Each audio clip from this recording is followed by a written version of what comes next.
Добро утро, Суза. Раздвижено овде во Дневниот центар за крводарување веќе пристигнуваат бројни крводарители во чест на Светскиот ден на крводарувањето. Всушност, 14 јуни се одбележува на светско ниво денеска секаде, а крвта е течноста која што значи лек. Со едно дарување крв можеме да спасиме најмалку 10 животи.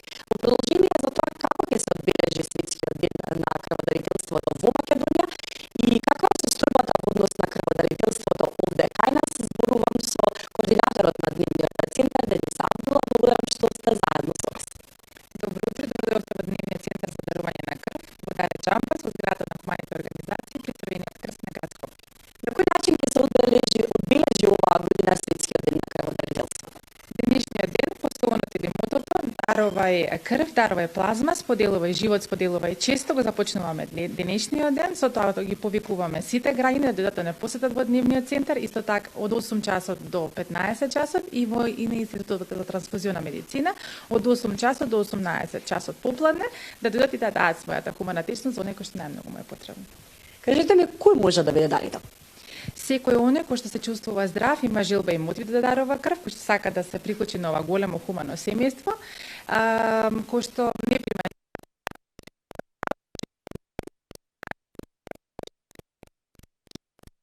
Колку време трае? Што се значи дарувањето на крв?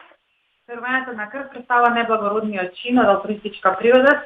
Сите знаеме дека единствениот пат на доаѓање да помогнеме на некого без да одиме или да бараме некаква помош, самите од нас треба да постигнеме тој мотив. Единствениот некој што не можеме да го купиме во аптека, не можеме самите на себе си го дадеме.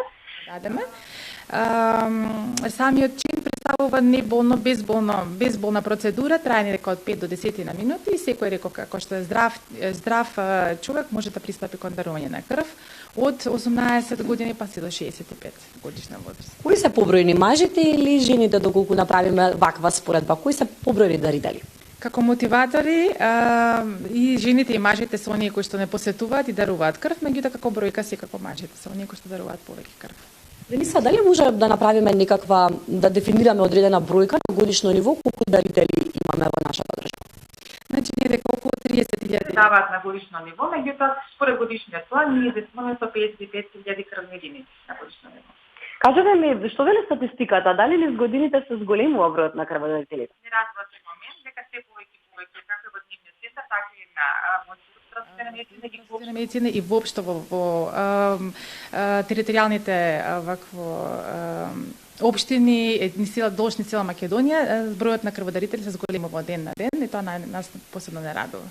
Како можеме во иднина да ги поттикнеме сите оние кои што не гледаат, како да го зголемиме уште повеќе бројот на крводарители? Дали може би имате и некаква замисла и агенда во иднина вие како Црвен крст, некакви планови, може би новитети во мотивирањето на крводарителите?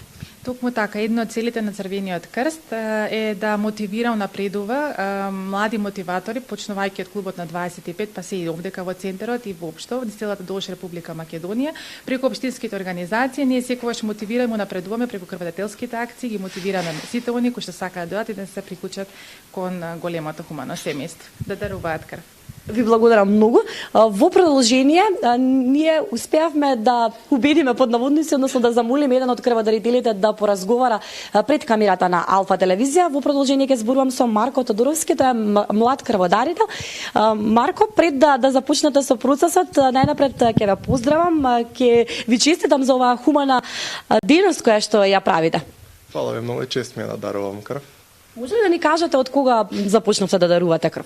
Започнав од мои 19 години, односно пред 4 години и гледам 2 пати годишно да донирам.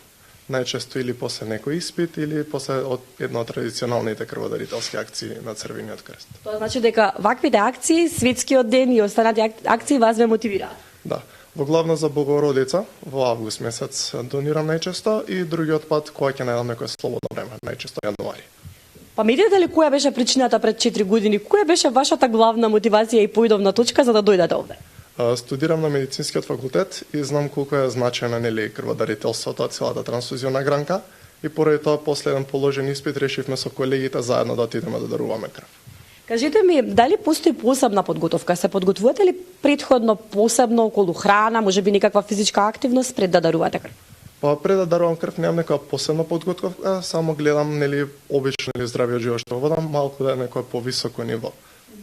А што потоа, по дарувањето на крв, каква е вашата дејност? Имате вашето однесување, имате поинакво однесување можеби? Да, по дарувањето крв гледам да одмарам многу повеќе и како што ќе кажат нели препораките од самиот Институт за трансфузионална медицина, алкохол и цигари на минимално ниво.